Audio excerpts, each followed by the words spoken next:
Добър ден. Добър ден! Дали се слушаме? Да. Добре.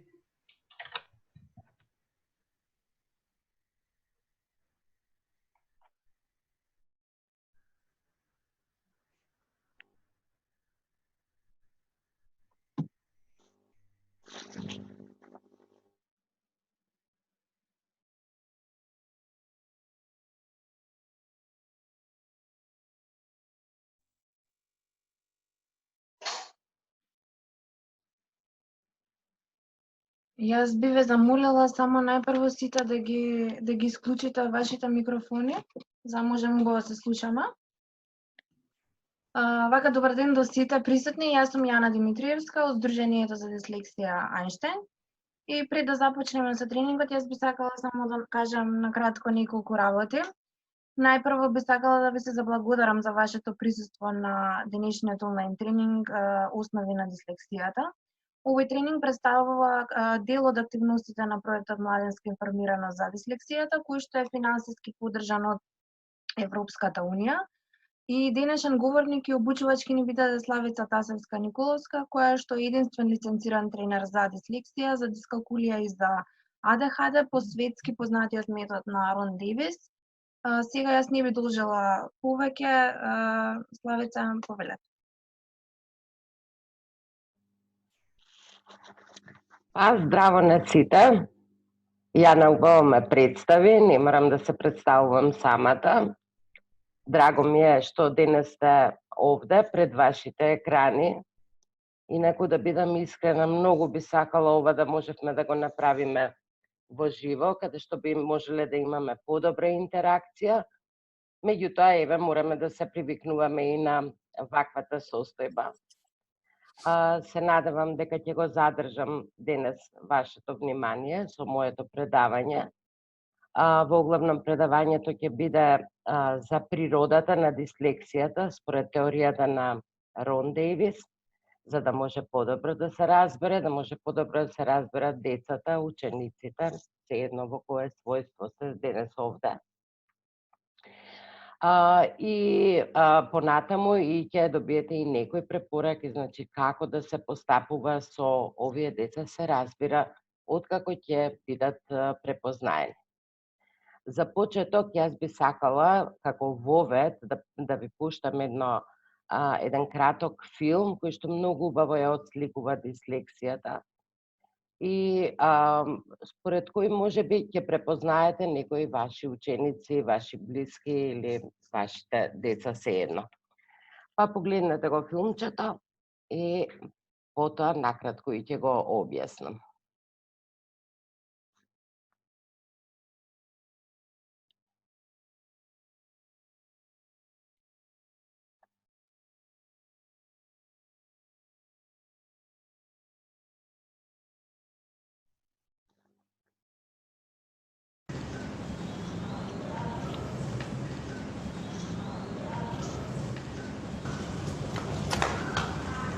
I'm Brian, 35. I work 12 hours a day, 6 days a week. I earn just enough to scrap by, just enough to provide my son with what he needs.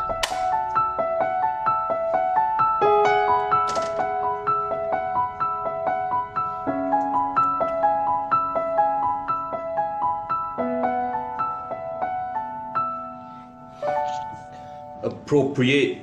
Appropriate. Appropriate. Appropriate. Pronounce it by yourself. Appropriate. It's not appropriate, it's appropriate. Appropriate. Again? Appropriate. How can you not know? You just said it yourself. Appropriate. Appropriate. How many times do I have to repeat? It's appropriate. Appropriate. Appropriate. Are you even listening? Are you focusing? Do you understand? It's appropriate. I cannot stand this anymore.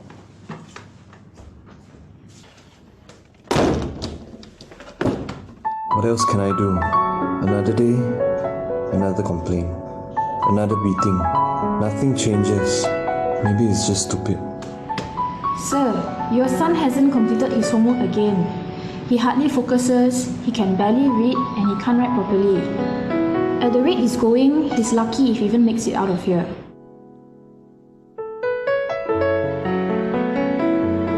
How many times do I have to repeat myself, Brian? Over and over again, I keep telling you about mistakes and you don't try to rectify it.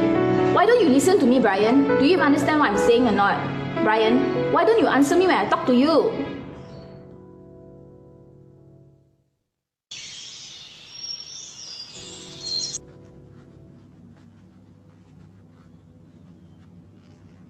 My name is Joe and I don't like to go to school. No matter how hard I try, I will never do well. Okay, class, today I'm going to tell you the story of King Midas. King Midas was a rich king. He loved gold more than anything else in the world. One day, I struggle while he was to keep counting his up in gold class. coins, a fairy suddenly I'd rather not appeared be before here. him. King Midas, I'm here to give you a wish.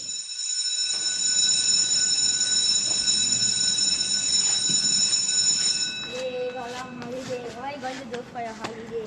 I go watch a football match tonight. You? Sometimes I find it hard to find my way home, but no one understands.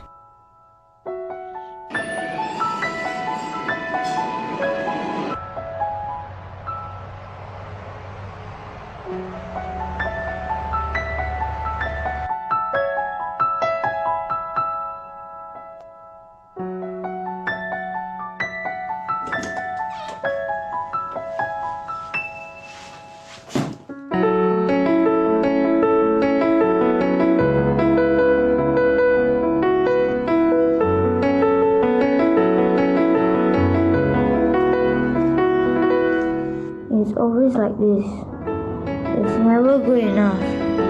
This kind of stuff doesn't happen to anyone else. Maybe I'm just stupid. Hey, I brought home some snack for you. Do you want to eat them now?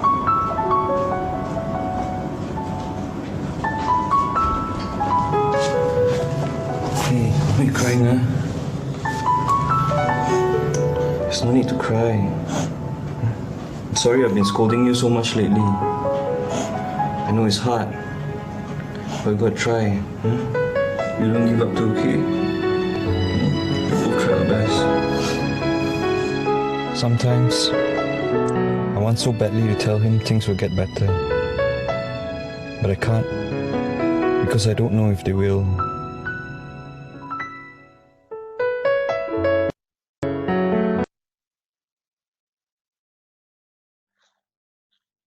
Така го погледнавте филмчето, отприлика да добиете вака и визуелна представа што всушност представува дислексијата. Како што видовте, значи синчето има проблем со читањето, со пишувањето, при тоа и проблеми со целиот образовен процес. Меѓутоа, исто така може да се забележи дека и таткото го имал всушност истиот проблем.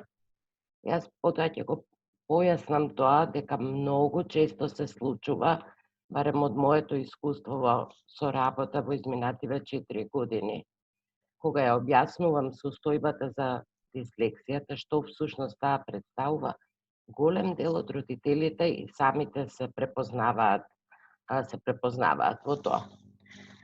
Ајде да почнеме, подготвив за вас една презентација за подобро да може да ги согледувате работите. Ќе почнеме значи со тоа што е дислексијата.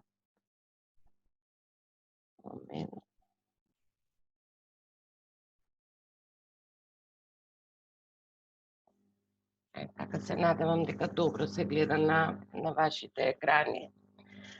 Значи, дислексијата представува една специфична тешкотија при учењето и има невролошко потекло.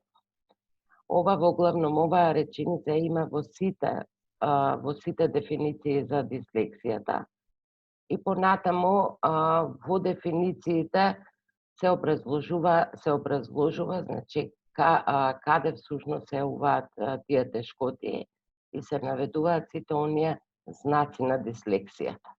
Значи, тешкотиите се забележани при читање, пишување, разбирање на прочитаното, а понекогаш и во говорот. Меѓутоа, малку е поинаку во теоријата на Рон Дејвис. Оваа дефиниција е дополнета и всушност таа представува значи една состојба при која што мозокот различно ги перципира пишаниот и говорниот јазик. Што значи тоа различно да се перципира? Ќе биде објаснето во самата теорија преку оние главни карактеристики кои што дислексичарите ги имаат. Меѓутоа, пред да преминам чисто на дислексијата, јас би сакала да ги споменам и другите тешкоти во учењето. Тоа се, освен дислексијата, и дисграфијата, дискалкулијата и диспраксијата. За овие други состојби, бидејќи не се опфатени во ова предавање, а со оглед на тоа дека октомври е месец, интернационален месец за подигање на јавната свест за дислексијата и за потешкотиите во учење, Сдруженијето за дислексија Ајнштејн, значи секоја сабота организира семинари на кои што можете да бидете поопширно запознаени со дисграфијата и диспраксијата во еден семинар, потоа за дискалкулијата и ќе има исто така ќе има предавање и за дислексија од подруг аспект, односно од логопедски аспект. И четвртото предавање ќе биде за АДХД. Јас ќе ги одржувам семинарите за дискалкулија и за АДХД и тоа според методот на Рон Дејвис. Тоа ќе бидат семинари на кои што ќе бидат презентирани практични алатки за справување со овие состојби. Меѓутоа, ајде накратко и за овие тешкоти. Значи, дисграфијата е онаа состојба која што ја поврзуваме со пишувањето, каде што имаме испуштање на букви при пишување, има лош ракопис, односно буквите се со различни димензии, се мешаат, не се применуваат голема, мала буква, интерпункцијски знаци и така натаму. Меѓутоа, се она што е поврзано со пишувањето. Дискалкулијата е исто така една доста специфична состојба при која што децата не ги разбираат основните математички факти. Значи, не се работи за пониска интелигенција, туку едноставно со неможноста да се премостат токму основните математички факти, како што се едноставното собирање, одземање или множење. И диспраксијата е една состојба која што е поврзана со координација и баланс, односно тоа е една состојба која што може да се препознае кај ученици кои што се доста неспретни, кои што знаат да се удираат у предмети, често да се сопнуваат, да немаат можност да ги врзат врвците на чевлите, многу често мешаат лева и десна страна и една состојба која што многу често оди заедно со дислексијата и со дискалкулијата. Сега постои во однос на дислексијата, повеќето научни трудови укажуваат на тоа дека учениците кои што имаат дислексија, односно кои што имаат вакви потешкоти, исто така и другите состојби кои што ги напоменав, дека тие доминантно ја користат десната хемисфера од мозокот. Од каде па што произлегуваат тие нивни некои заеднички карактеристики. Оние деца кои што немаат воглавно проблем со читање, со пишување, со математика, ја користат доминантно левата хемисфера од мозокот, каде што имаме движење по редослед, имаме силна аналитичност, примена на логика при решавање на одредени проблеми. Јас те замолам само сите да ги ставите микрофоните на мјут, за да можеме да се слушаме подобро. Тоа е разликата од оваа илустрација, точно може да се видат тие разлики и спротивности. И сега од овде можеме да видиме, значи, дека кај дислексичарите имаме развиена на силна креативност, една силна интуиција за решавање на проблемите. И она што е многу интересно кај нив, секогаш ја гледаат големата слика од нештата, додека нив деталите ги заморуваат. Меѓутоа, јас веднаш би сакала да почнам со објаснување на природата на дислексијата според Рон Дейвис, значи за што сум обучена и што ми е потврдено како точна теорија согласно моето искуство со работа со клиентите. Значи, поглавном овие се двете главни карактеристики и ги имаат сите оние луѓе кои што имаат проблеми со учењето, пред се со читањето и пишувањето и секако разбирање на прочитаното. Значи, првата особина е природната способност за дезориентација и размислување со ментални слики. Многу е интересно што во оваа теорија овие две карактеристики ги велиме дека се всушност дека представуваат дарба. Сигурно сте слушнале дека многу познати личности се соочувале со оваа состојба, а сепак направиле многу големи достигнувања. Значи, тие достигнувања се токму благодарејќи на овие две карактеристики. И сега, може би вас ќе ви звучи чудно како тоа дезориентација може да биде дарба и да дава позитивности во сето ова, меѓутоа дезориентацијата е една состојба при која што луѓето имаат живописна имагинација. Во однос на гледањето на работите во една дезориентирана состојба, можам да кажам дека, малку е да кажам дека тие размислуваат оно што велиме 3D. Значи, во сите димензии, во сите насоки, дури знаат да ги вклучуваат и останатите сетила и емоции во една таква состојба кога се наоѓаат. Исто таквата состојба носи силно развиена интуиција, за креативноста и да не збориме, на крајот на краиштата и креативноста произлегува од имагинацијата. Љубопитноста е исто така таа особина што ја дава дезориентацијата. Тоа се оние деца кои постојано прашуваат зошто е ова вака, зошто е тоа така. Едноставно тие сакаат буквално да ја знаат основата на се и причините за постоење на се. Интересно е тоа што многу често имагинацијата знаат да ја доживеат како реалност и да ја преточат во реалност. Сега, од тука произлегува зошто дезориентацијата ги дава тие дарби. На крајот на краиштата, се она што се случува, сите и технолошки напредоци што се и во уметноста произлегуваат фактички од таа имагинација. Со тоа што овие луѓе имаат, значи, таа способност да ги преточат во реалност. Кај децата, кога зборуваме за оваа карактеристика, многу често се случува да тие, кога ќе раскажуваат некој настан, кој што го измислиле, едноставно не се свесни дека го измислиле и често тоа на родителите им изгледа како детето да лаже. А всушност детето тоа го доживеало. И оно што и претходно го спомнав, значи гледањето на големата слика. Па поради тоа има премногу, значи мислам дека над 50% од оние најуспешни светски бизнисмени фактички имаат оваа состојба. Токму поради тоа што тие имаат, да речеме, големата слика за бизнисот, а потоа оние помали работи, односно деталите ги работат нивните соработници. Тоа се тие предности што ги дава дезориентацијата.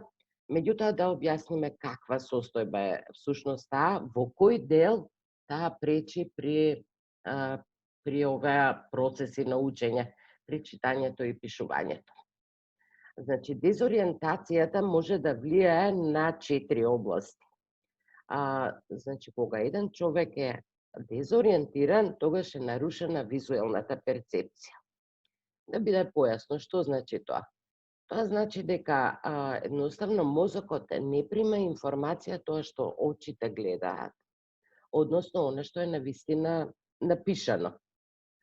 Туку може да види нешто сосема друго, па оттаму произлегува она дека буквите се изместуваат, дека мрдаат, дека исчезнуваат, кај секој е различно. Ќе презентирам како всушност тоа нив им изгледа. И можам слободно да кажам дека кога читаат и кога грешат, тие воопшто не се свесни дека грешат. Тие знаат дека грешат само што другите ќе им укажат. Значи, нивната визуелна перцепција е нарушена и тие така гледаат, така читаат. Потоа може да биде нарушена аудитивната перцепција, а тоа значи дека мозокот не прима информација тоа што ушите слушаат, односно она што навистина е кажано. Потоа нарушена перцепција за време. Тоа значи дека едноставно не го разбираат времето. За нив времето нема никакво значење. Како може да се согледа ова? Ако детето тешко ги учи, да речеме, деновите во неделата, месеците во годината, тешко учи да гледа на часовник, да го перцепира времето, да пресмета изминато време, значи се што е поврзано со времето. Потоа може да биде нарушена координацијата и балансот. И тоа најчесто се сретнува, значи, кај диспраксијата, кога работиме кога зборуваме за координација и баланс. Кај чистата дислексија, значи, дезориентацијата влијае, еве ова што е означено со црвено, значи имаме нарушена визуелна перцепција.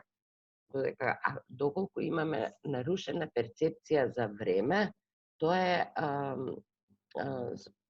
најчесто кај дискалкулијата и кај АДХД-то, односно недостигот на внимание со или без хиперактивност. Кога зборуваме за нарушена визуелна перцепција, јас сакам да ви презентирам сега едно клипче на кое можете да видите на кој начин дислексичарите гледаат, а јас потоа ќе ви кажам и од моje искуство, значи, што им се случува.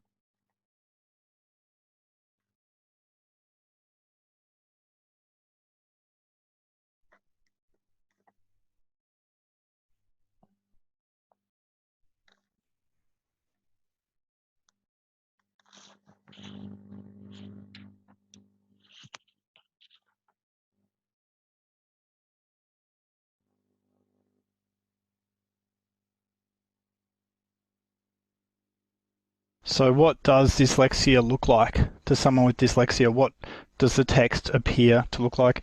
Here's an example of the text going three-dimensional. You know, it just doesn't stay still. It just sort of pulls away from the page a bit. It makes it a bit tiring to read and a bit tricky. It certainly doesn't help your fluency, and I wouldn't want to be saying it like that. Here's text that's shattering or splitting apart, or it looks like a pane of glass is just sort of broken into pieces. Not a fun way of trying to read. Certainly if your child has this, they're not motivated to read, because really the words shouldn't be moving like that for them. And here's what happens when words are sort of disappearing from the page. Different kids will have this to different extents, but you don't want this. This really slows down your fluency. It's also tiring, it's frustrating, and Man, imagine what it feels like to be reading like that. And then this is sort of where the lines of text sort of go a bit wavy. You know, the words aren't three-dimensional, they're not shattering on the page, but they are definitely moving, and the more they move, the harder work it is, and just tough yards. I would not want to be trying to read like that. Here's words that are sort of shaking on the page. Often people with dyslexia will say the words are shaking, and you can see how tiring this would be. You know, you can read for a while, but you sort of get over it pretty quickly. Words shaking is not really in anyone's favour. And here's words that are sort of swirling, where right in the middle where you're looking, you can see clearly enough, but around it, the words, they're swirling. They're just not clear. They're sort of going blurry. And the area that you can see clearly is limited, and that's going to slow down your fluency. Basically,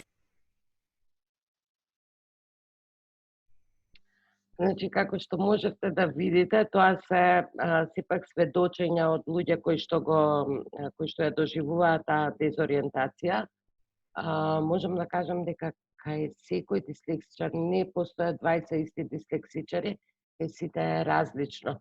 Значи, моите искуства кажуваат, значи, моите клиенти кажуваат дека на некои им се замаглуваат буквите, на некои сосема им исчезнуваат или едноставно така ги гледаат. Значи, нивната перцепција на она што е напишано е навистина погрешно, меѓутоа тие не грешат, го читаат така што го гледаат.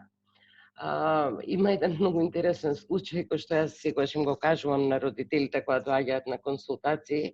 Имав еден случај на детенце кое што кажа: па да, јас кога ќе бидат А и Ј заедно, тие секогаш танцуваат.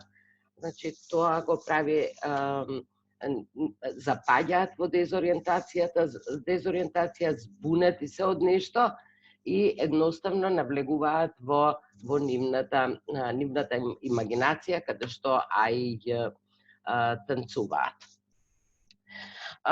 Многу интересно тоа што во периодот, во раниот детски период, во предучилишниот период, од самото раѓање, дезориентацијата и оваа дарба што ја нарекуваме дезориентација, нив многу им помага да го спознаат обкружувањето. Еве конкретно да речем, ако има некој предмет за кој што не знаат што е, тие едноставно имаат способност да го разгледаат од сите страни, дури да размислуваат за неговата функција и да донесат заклучок што всушност тоа представува. Значи, не е само за реални предмети, да речем, и ако имаат некој проблем, тие едноставно може да го разгледаат тој проблем од различни перспективи и да си донесат некој заклучок кој што најчесто е точен.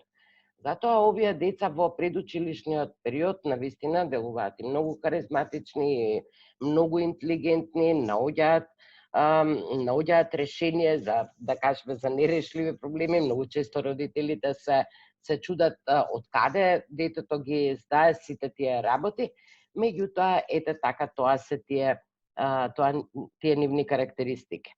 Сега, бидејќи дезориентацијата нив и тоа како им помагала во раниот детски период, таа станува вкорен дел од нив, значи да секогаш ја вклучуваат кога ќе најдат на некоја непознаница со цел да изнајдат решение. Меѓутоа, ајде сега да одиме на втората карактеристика, а потоа ќе ги поврземе двете и ќе согледаме всушност каде настануваат проблемите и тешкотиите со читањето.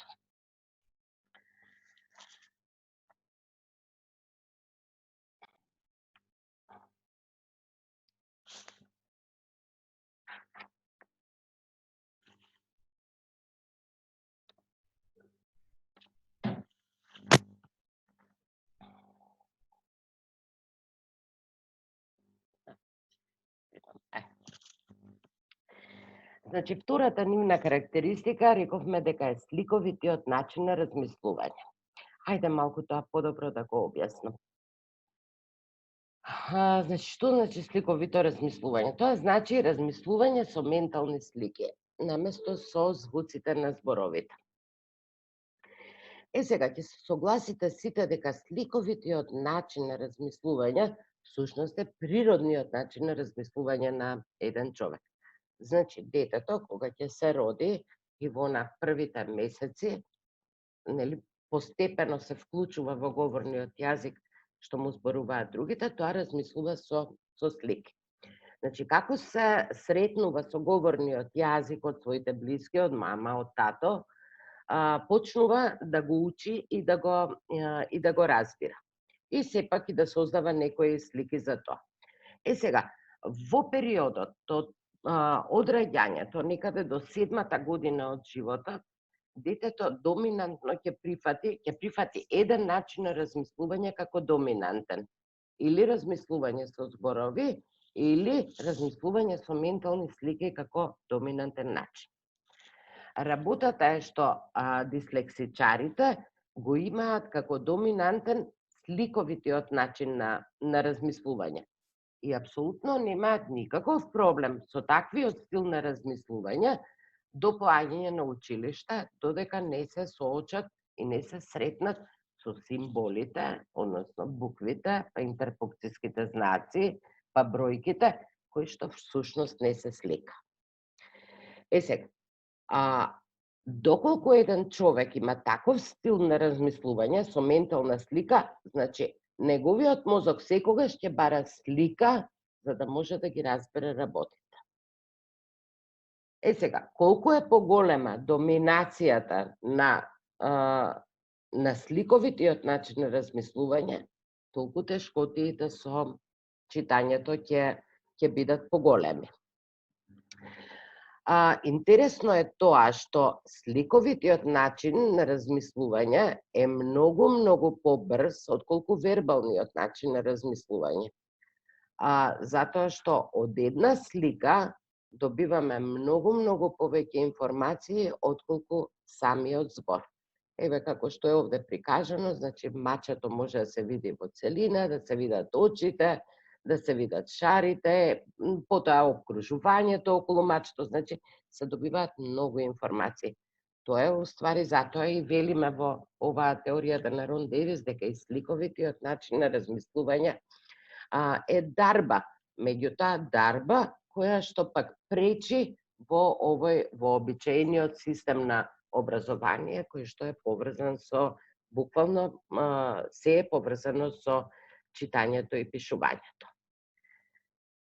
Значи, првата збунетост на едно детенце со дислексија, односно детенце кое што прифатило ваков стил на размислување, е кој ќе се соочи, значи, со символите, како што реков, буквите, и да речеме сега учителката кога на табла ќе напише со букви МАЧ, и ќе каже маче, ќе покаже со раката, и тука е првата збунета, затоа што детето апсолутно никаде не гледа маче, туку гледа само некои цртички и сега ќе треба да се навикне, значи тие цртички едноставно да ги претвори во нешто што има смисол, нешто што неговиот мозок бара, а тоа е слика. Затоа за нив велиме дека нив им е потребна една многу силна мозочна активност да овој символ маче, нели тоа е символ, ова навистина не е маче, силна мозочна активност да го претвори во слика за да може да го разбера. Значи, во главном, проблемот на дислексичарите е со символите, извинувам, затоа што за нив немаат никакво значење. Сега морам да напоменам дека овие деца кои што го имаат овој стил на размислување се просечно интелигентни, а многу почесто надпросечно интелигентни. И тие од инструкциите што ги примаат во училиште, што ги подучуваат дома и родителите што помагаат, тие ќе научат да читаат. И не постои дислексичар што не научил да чита. Меѓутоа проблемот е во напорот што го вложува при читање. Со тек на време, значи ќе научи дека еве овој символ овде МАЧ е маче, ќе го претвори во слика, меѓутоа голем дел од зборовите во сите јазици немаат слика, а во главном тоа се сврзници, прилози, предлози, заменки и тоа всушност за нив представува проблем. Кога ќе почнат да читаат еден текст, едноставно за некои зборови ќе создадат слика, за оние помалите зборчиња што ви кажав, сврзници, прилози, предлози, останува празна слика и на крајот резултатот од она што е прочитано, проследено нели со очите, е неразбирање на прочитаното. Така да тие треба да се вратат на реченицата 3-4 пати, за да може од оние зборови кои што ги визуализирале да создадат една логична целина. Меѓутоа, тие како наидуваат на зборовите за кои што каде што им останува празна слика, така збунетоста им расте. Кога ќе го надминат прагот на толеранција на збунетост, тие ќе почнат да бараат решенија, односно ја вклучуваат дезориентацијата. И ќе се обидуваат да ги гледаат работите од сите страни, меѓутоа зборот изразен со символи, од која страна и да го гледате, тој нема да се претвори во нешто реално со некое реално значење. Значи, во главном, тоа е проблемот кај дислексичарите, кои што и во подоцнежната возраст, тоа е значи и кај возрастните, проблемот е неразбирање на прочитаното, односно напорот да неколку пати се враќаат на текстот за да може да го разберат. Сега, значи, овде ќе ви представам така едно како графиконче како оди процесот. Значи, што прави еден ученик? Се соочува во училиште, се соочува со символите, букви, бројки, знаци, интерпункцијски знаци, ноти, се оно што е символ. И нив им се јавува збунетост, онаму каде што нема слика, ова што претходно го кажав. Кога нема слика, тие преминуваат во дезориентација, со цел да изнајдат решение. Дезориентацијата ќе доведе до правење грешки, односно грешно читање, за кое што кажав дека тие не се свесни, туку другите им укажуваат на тоа. Сега, кога некој постојано укажува на грешки, нормално е дека кај ученикот ќе се јават емотивни реакции, кои што не се пријатни во секој случај. За да се заштитат од тоа и за да отидат во за нив побезбедна зона, тие ќе почнат да применуваат одбрамбени механизми со кои што ќе ги прикријат слабостите, односно нема да бидат опоменувани понатаму за грешки. Сега рековме, дезориентацијата значи води до извртена перцепција, погрешна перцепција, која што се манифестира преку грешките. Грешките всушност се сите оние симптоми кои ќе ги сретнете во литературата или во вашите истражувања. Значи, симптомите на дислексијата. Тоа се знаците според кои можете да ги препознаете, дали вашите ученици или вашите деца, се едно во кое својство сте тука. Значи, општо, тешкоти со читање и пишување. При пишување ги преместуваат буквите. Многу често имаат проблем со самогласките. Потоа тешко ја учат азбуката и ги мешаат буквите. Значи, едноставно, некои букви им предизвикуваат збунетост и многу тешко ќе ги научат.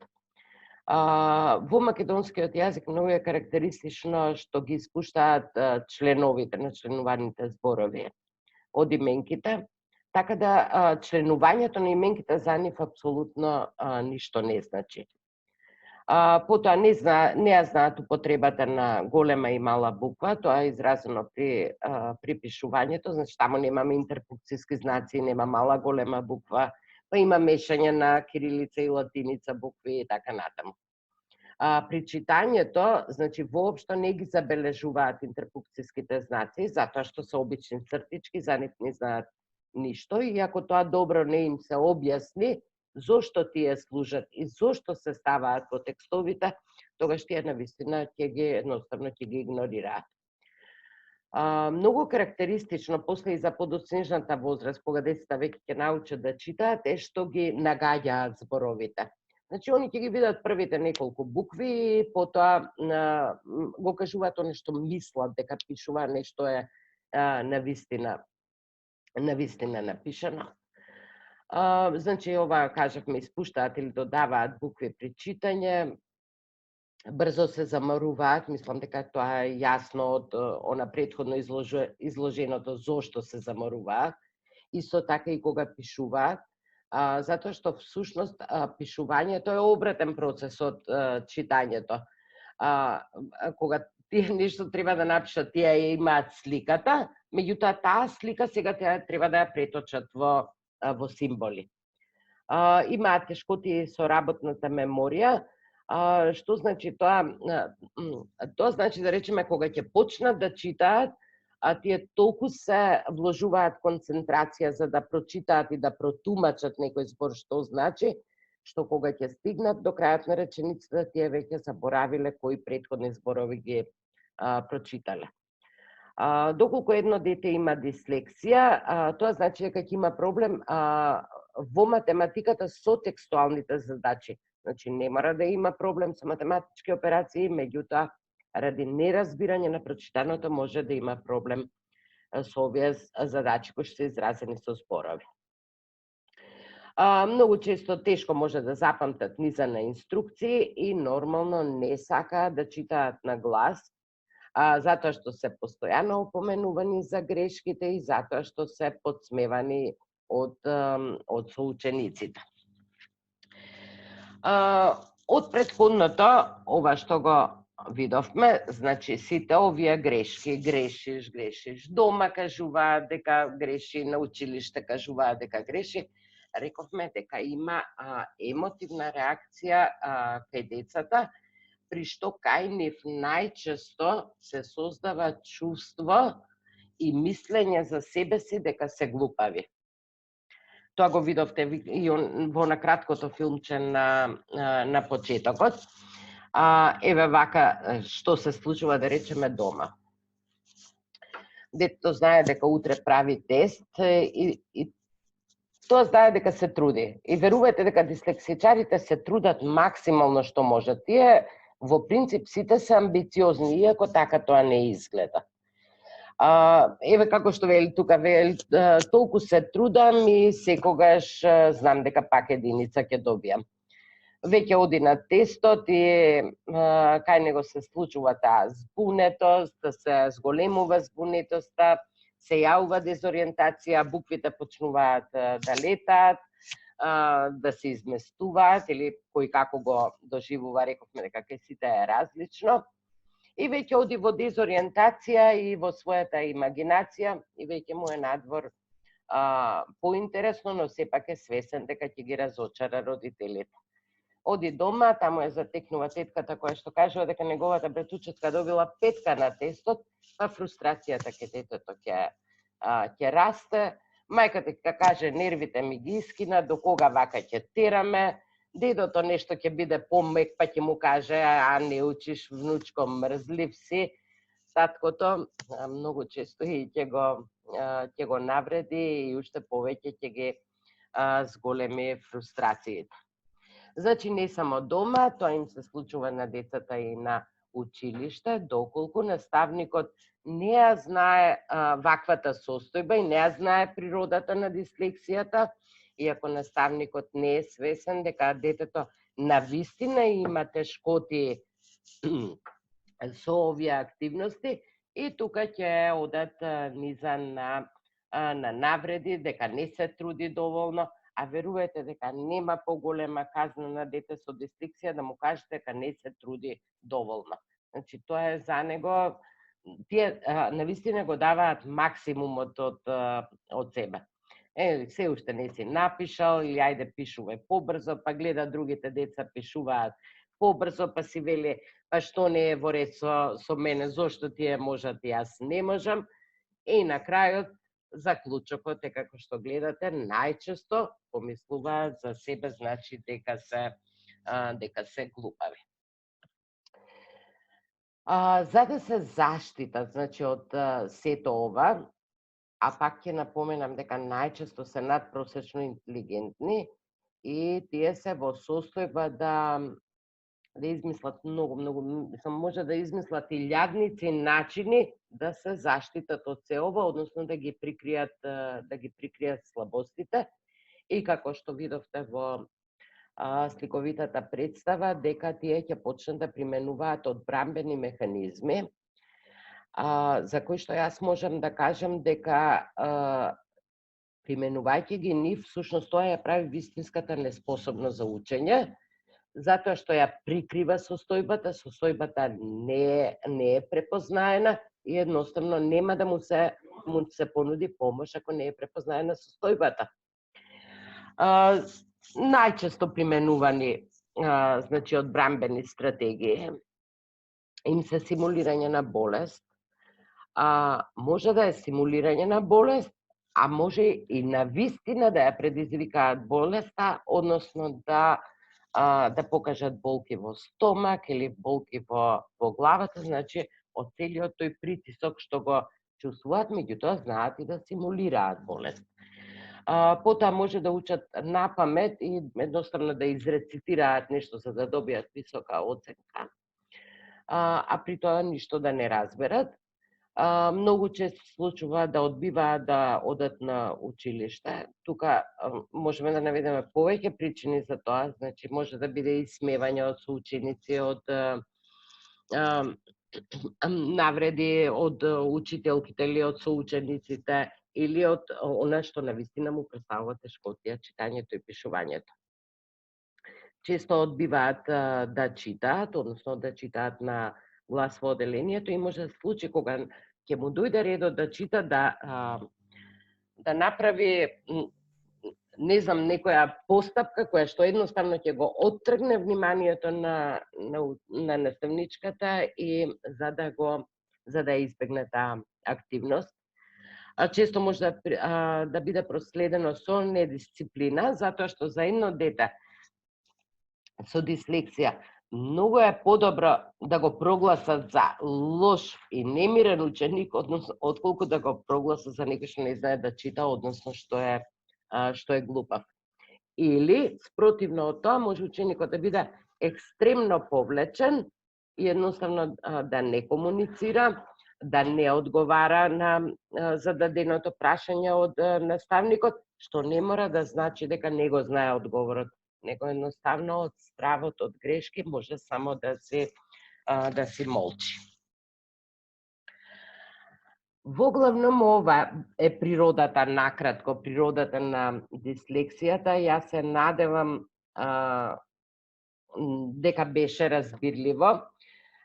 Би сакала, доколку имате некое прашање, сега да ме прашате во однос на овој, да кажам, дел што до сега ви го презентирав, пред да продолжиме, значи, каков треба да биде пристапот кон учениците или кон децата што имаат дислексија.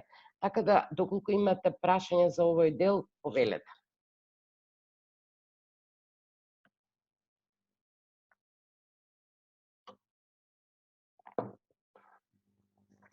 Ајде, убаво е да имаме интеракција, така да вака ќе помислам дека буквално се би било јасно, па немате прашање. Има прашање во чат.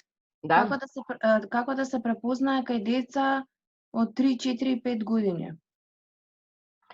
Вака, значи, деца 3, 4 и 5 години, апсолутно е рано да се каже дали имаат дислексија. Како што до сега објаснувам, значи, дислексијата е проблем со символи, односно со букви. Кога се работи за чиста дислексија. Така да, според мене, не може да се зборува за оваа состојба и препознавање на оваа состојба во таа рана возраст.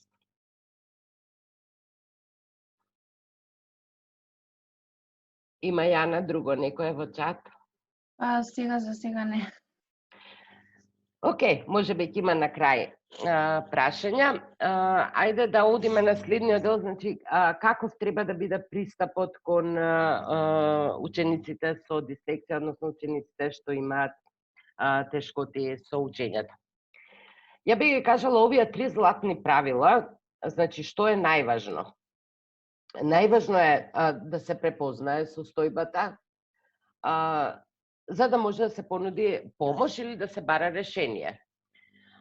Потоа, оно што го кажав како најголема опасност, многу е важно да ги препознавате одбранбените механизми што ги пременуваат. Бидете свесни дека знаат да бидат многу вешти во тоа. И на крајот, кога сето ова ќе го знаете, значи да умеете да дадете соодветна поддршка на децата. Знаете што е најголемата опасност кога едно дете има тешкоти со училишното градиво, еве да кажеме со читањето и пишувањето? Тоа што континуирано ќе губи самодовербата.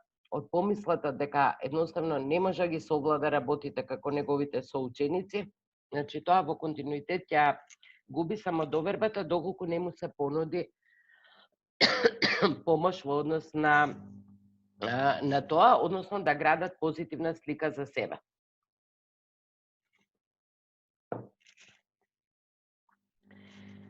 Како да развијат позитивна слика за себе? Значи, секој дете си е најдобро за себе онакво какво што е. Значи, треба да го прифатиме со сите негови слабости и предности.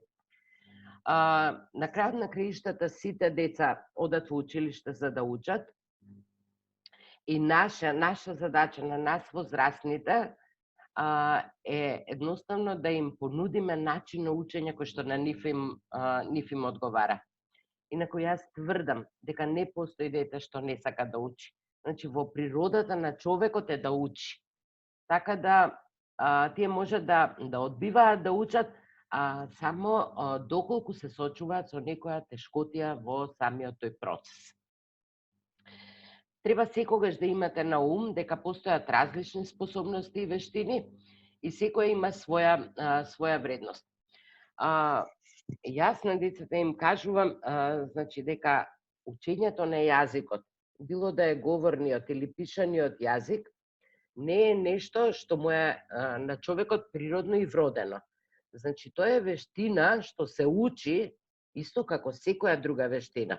Значи, едно дете може да биде талентирано за свирење гитара, некој дете да биде талентирано за пливање, некој дете за читање. Значи, во зависност од тоа кој какви склоности има. Не значи дека вештината читање ќе совлада безпрекорно. Може едноставно да му оди потешко, меѓутоа не е ништо страшно. Потоа потребно е да се одбегнува надпревар со цел да се докаже кој е најдобар, особено во основно училиште, и тука всушност се создаваат најголемите се извинувам, малку ми се исуши грлото.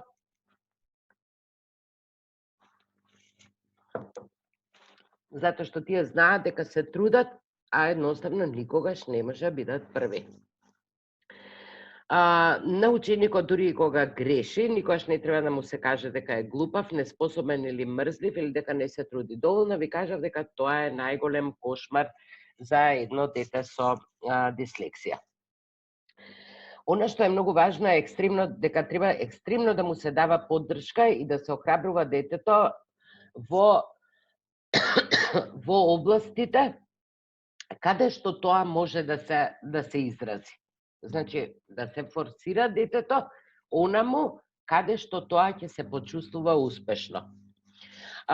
Оно што е многу важно е да се слушаат чувствата на децата, затоа што анксиозноста, лутината и депресијата кои произлегуваат од тешкотијата се постојано со нив и децата едноставно ги чувствуваат. Доколку не го сослушате за чувството или доколку покажете недоверба кон детето, тоа навистина за него ќе биде многу голема повреда и затоа треба да се пронајдат начини, значи да се поттикне, да се мотивира детето да зборува за своите чувства. Еден од начините, значи да се подигне мотивацијата кај детето со дислексија е да му го наградите трудот, да согледате дека детето всушност се труди. Не е важно, не е толку важна оценката, колку што детето да почувствува дека оди напред. Ова веќе го кажавме, значи не употребувајте зборови кои што ќе го демотивираат, односно не го обесхрабрувајте со непожелни зборови. Како треба да постапувате при тоа да бидете херои во очите на учениците со дислексија или во очите на вашите деца? Значи, многу треба да бидете внимателни со нив, многу да внимавате и да истражувате за техниките за мотивација. Давајте им задачи кои што ќе им овозможат еден почетен успех, да не се обесхрабрат уште на самиот почеток. Значи, нека бидат така димензионирани задачите. Помали задачи, за да може да постигне успех. Многу често може погрешно да ве разберат, погрешно да го разберат прашањето што сте им го поставиле. Затоа проверувајте дали ве разбрале, дали треба нешто да се дообјасни. Исто така, тие малку имаат проблем со процесирање на информациите, потребно им е повеќе време. Тоа произлегува од сликовит начин на размислување, затоа што и вие кога им зборувате, тие за да ве разберат, тие создаваат слики во главата. И затоа им е потребно да ја создадат целата слика, за да може да ви одговорат и затоа малку повеќе време им е потребно. Обавезно давајте им некои ангажмани. Она што е најлошо е кога дете има некој таков проблем да го сместите во последна клупа да седи или едноставно да кренете раце од него и да не му давате никаков ангажман. Потоа користете експлицитни наставни практики, например организирајте го материјалот, согледајте каде може да покажат тие некоја вештина. Многу е важно исто така самите да си ги согледуваат грешките. Значи, дајте им можност сами да ја согледаат, да го согледаат местото каде што погрешиле. Одржувајте дневна рутина. На многу ученици со тешкотии во учењето им е потребна структура на дневните активности, за да знаат што треба да прават и што ги очекува.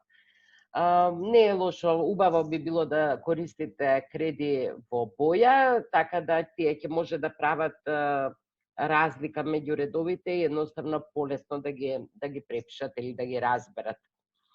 Доколку имате можност, давајте им копии од белешките, од предавањето, доколку имате таква можност.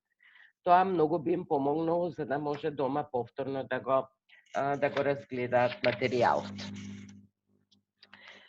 Понатаму користете инструкции чекор по чекор. Бидете сигурни дека ја разбрале првата инструкција пред да поминете на следната. Убаво е да се комбинира зборување и визуелни информации. Значи, тие навистина учат доминантно визуелно, убаво е кога им се покажуваат презентации, убаво е кога им се покажуваат филмови или графикони и при тоа нормално да биде проследено со ваше објаснување. Се случува често да имаат доста непознати зборови, за кои што тие не може да создадат слика, па секогаш прашајте дали имаат непознати зборови, пишувајте ги клучните поими од она што го предавате. Потоа не употребувајте црвено пенкало, значи тоа е кога ќе ги видиш шкртаниците во тестовите со црвено пенкало, навистина тие доживуваат големи трауми поради тоа. Потоа не ги терете да читаат на глас, не им задавајте такви задачи, доколку видите дека детето се стега, дека непријатно се чувствува, избегнете го тоа. Значи, проверете го неговото читање на некој дополнителен час. Или понекогаш, доколку е потребно и оцените дека на тој начин би го мотивирале детето, дајте му претходно дома да го прочита текстот, за да може следниот час да го прочита пред соучениците, за да не биде исмеан. На почетокот на часот дајте краток преглед за она што ќе го работите и на крајот резиме. Ова произлегува од таму што на луѓето со дислексија е потребна големата слика. Значи, доколку ја има тие одат од големата слика кон деталите. За разлика од оние кои што доминантно функционираат со левата хемисфера од мозокот, тие одат детал по детал и на крај доаѓаат до целината. Кај дислексичарите е обратно. Секогаш треба, значи, да ги потенцирате силните страни на ученикот. Значи, за да се зголеми самодовербата кај него, бидејќи континуираното губење на самодовербата, нели, води до фрустрации, е понатаму со растењето на фрустрациите веќе во адолесцентниот период. Доколку се дозволи една личност до таа мера да изгуби самодовербата, може да се појават и други психолошки проблеми. Знаете како, покажете му на ученик кој што има тешкотии со читањето дека го разбирате, дека му ја разбирате тешкотијата. Многу добар начин е да речеме, кога сакате нешто му објасните, седнете на клупата покрај него. Така ќе ја почувствува и близината и вашата желба вистински да му помогнете. Ова го кажавме, значи да се користат илустрации, графикони, видеоматеријали, се она што ви е достапно, што би било една визуелна представа на градивото. Пишувајте јасни, прецизни и кратки инструкции. Тоа е позитивно на крајот на краиштата за сите ученици. И она што е најважно, за да не ја губат самодовербата, за да бидат мотивирани, заштитете ги од подсмевот на соучениците. Знаеме дека денес дека обкружувањето некако стана сурово. Голем дел на деца кога ќе почувствуваат слабост кај некој ученик или некој недостаток, тие навистина знаат да бидат сурови. Свесни сме за се почест булинг во училиштата, а верувајте дека децата со дислексија многу често се изложени на тој булинг. И еве као за при крај на предавањето, секогаш да го имаме во предвид ова.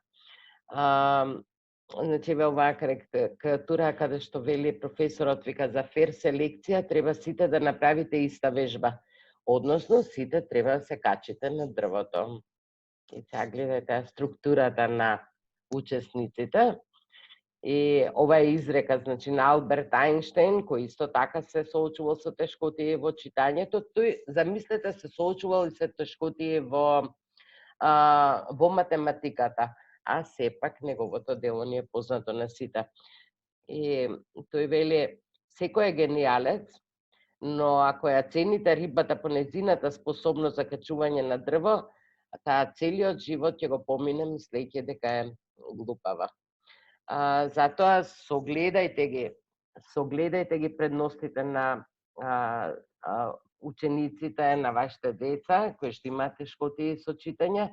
Верувајте дека тие имаат и многу позитивни страни, за кои вие сте должни да ги согледате, за да им помогнете. Значи, тие од вас ќе очекуваат да ги разберете и да им помогнете во нивните напори да станат идни, успешни и продуктивни граѓани во општеството. И за тоа верувате дека ќе ви бидат бескрајно благодарни.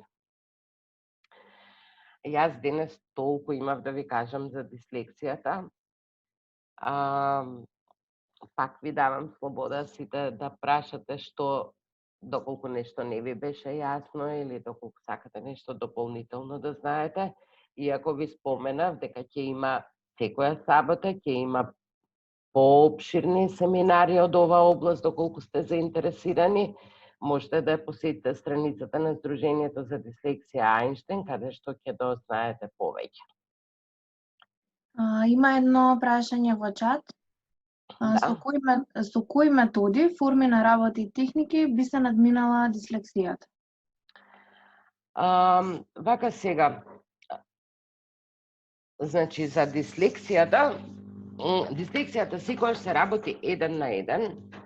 Во светот има повеќе различни методи за корекција на дислексијата.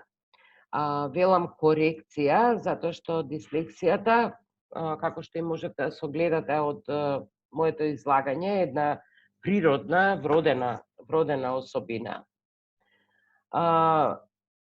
Повеќето методи кои што јас сум ги истражувала, а јас ги истражував заради личен проблем со моето дете. Повеќето методи се применуваат за англиското говорно подрачје и тоа се оние фонетски методи. Додека еве кај нас овде во Македонија застапен е методот на Рон Дейвис, кој што го практикувам јас и кој што денес мислам дека го доближив до вас. Пак ќе напоменам дека секоја работа, било да тоа од логопедски аспект или специјалните едукатори што работат со децата, секоја работа е добре дојдена. Не може до крај да ја коригира состојбата, бидејќи тие методи не специјализирани за дислексија. Меѓутоа, она што е најлошо е детето да се остави, да не му се пружи помош. Значи, овие деца навистина бараат напори, бараат работа со нив. Следно прашање, дали воопшто не може да се примети дете на 5 годишна возраст, пример преку неговиот разговор или однесување? Вака, дете од 5 години. Како што напоменав, значи, како што ја објаснив природата на дислексијата, може едно дете да има проблем, да речеме, и со говорот.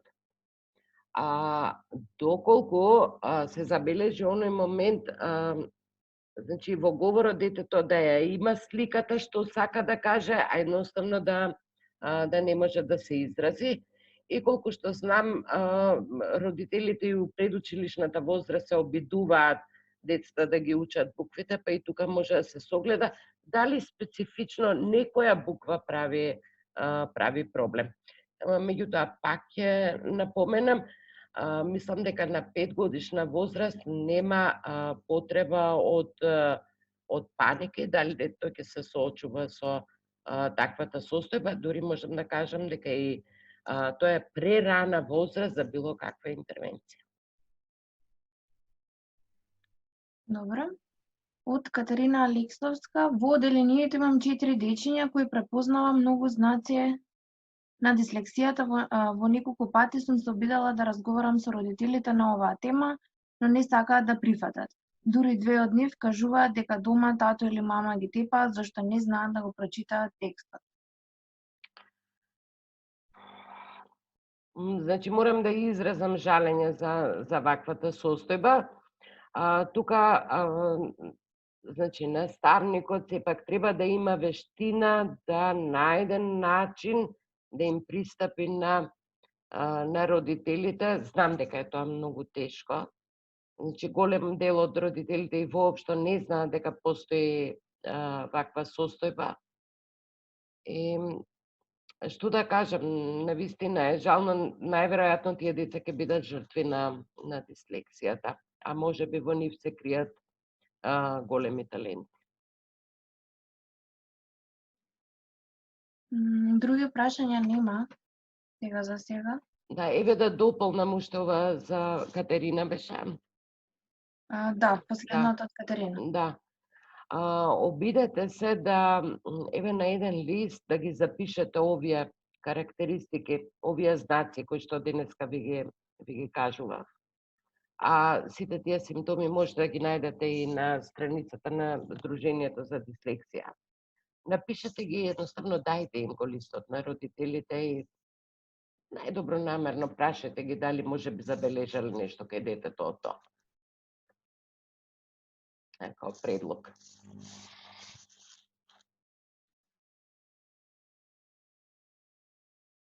Дали има други прашања? Нема. Ако нема прашања други, ви благодарам за денешното присуство. Јас се надевам дека во иднина и лично со физичко присуство ќе поразговараме за овие состојби. Ви благодарам уште еднаш. Пријатна вечер. Довидување. Ви благодариме и ние. Благодариме. Довидување. Довидување. Пријатна вечер. Исто. Благодариме. Довидување.